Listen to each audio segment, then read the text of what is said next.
ఈ ప్రభుత్వ స్కీమ్ లో పెట్టుబడి పెడితే ప్రతి 3 months కి ఒకసారి 61,500 వడ్డీ మన బ్యాంక్ అకౌంట్ లో పడుతుంది. ఈ స్కీమ్ పేరు సీనియర్ సిటిజన్ సేవింగ్ స్కీమ్. మన ఏజ్ 60 కంటే ఎక్కువ ఉంటే మాత్రమే మనం బ్యాంకు లేదా పోస్ట్ ఆఫీస్ కి వెళ్ళి ఈ ఖాతాని ఓపెన్ చేసుకోవచ్చు. కంగారు పడకండి. ఒకవేళ మీ ఏజ్ 60 కంటే తక్కువ ఉందనుకోండి, మీ నానమ్మ, అమ్మమ్మ, తాతయ్య పేరు మీద ఈ ఖాతాని ఓపెన్ చేసుకోవచ్చు అనమాట. ఇదొక వన్ టైం ఇన్వెస్ట్మెంట్ ఆప్షన్. ప్రతి మంత్ ఇన్వెస్ట్మెంట్ చేయడానికి లేదు. ఒకేసారి మన దగ్గర ఎంతైతే డబ్బు ఉందో దాన్ని పోస్ట్ ఆఫీస్ కి వెళ్ళి లేకపోతే బ్యాంక్ వెళ్ళి డిపాజిట్ చేసుకోవచ్చు అనమాట. ఇక్కడ మినిమం పెట్టుబడి 1000, మ్యాక్స్ వచ్చేసి 30 lakhs వరకు మీరైతే డిపాజిట్ చేసుకోవచ్చు. ఇక్కడ ప్రెసెంట్ వడ్డీ చూసుకున్నట్లయితే 8.2% పర్ యానం. ఇది ఫ్యూచర్ లో పెరగొచ్చు, తగ్గొచ్చు అనమాట. అండ్ టెన్యూర్ చూసుకున్నట్లయితే 5 years. మీరు ఎంతైతే డబ్బుని పెట్టుబడి పెడతారో ఆ డబ్బుని 5 years తర్వాత మీకు ఇచ్చేస్తారు. ఈ 5 years పాటు ఆ డబ్బు మీద ఎంతైతే వడ్డీ జనరేట్ అవుతుందో ఆ వడ్డీ ప్రతి 3 months కి ఒకసారి మన బ్యాంక్ అకౌంట్ లో పడుతుంది. ఒకవేళ మీరు కనుక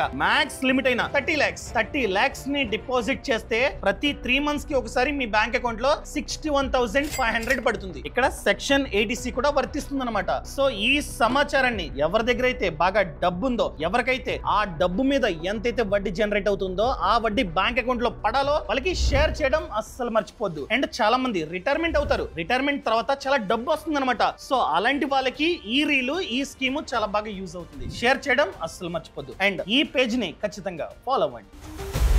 బాస్ వాలా, బీ ద బాస్.